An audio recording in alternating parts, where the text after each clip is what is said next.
అర్జున్తో పాటు అల్లు అరవింద్ కూడా ఉన్నారు. అల్లు అరవింద్తో మాట్లాడుతున్నటువంటి దృశ్యాలు చూడొచ్చు. మరోవైపు అల్లు అర్జున్ మామ వస్తున్నారు.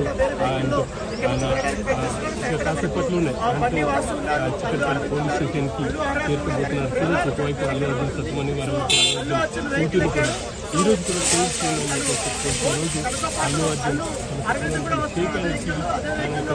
బయలుదేరబోతున్నారు. 055 వాహనం నుంచి అల్లు అర్జున్ ఇప్పుడు వాహనంలో కూర్చున్నారు. ఒక వాహనంలో 545 వెహికల్లో అల్లు అర్జున్ తండ్రి ముందున్నారు. మరో వాహనంలో అల్లు అర్జున్ ఉన్నారు. ఈ వాహనంలోనే అల్లు అర్జున్ బయలుదేరుతున్నారు. అల్లు అర్జున్ ఖచ్చితంగా చిక్కడపల్లి పోలీసుల విచారణకు హాజరవుతున్నారు అని చెప్పేసి చెప్పుకోవచ్చు. ఇంతకుముందు వరకు కూడా మనం చెప్తున్నాం అల్లు అర్జున్ హాజరవుతారా లేదా అనే సస్పెన్స్ ఉంది అని అనుకున్నాం. కానీ ఆ సస్పెన్స్ పడిపోయింది. అల్లు అర్జున్ తన నివాసం నుంచి బయలుదేరారు. కాసేపట్లోనే ఆయన చిక్కడపల్లి పోలీస్ స్టేషన్కి చేరుకోబోతున్నారు. 10:34 నిమిషాలకు ఆయన 055 వెహికల్ నుంచి బయలుదేరారు. ఇక్కడ చూడవచ్చు మనం ఎక్స్క్లూజివ్గా విజువల్స్లో చూస్తున్నాం.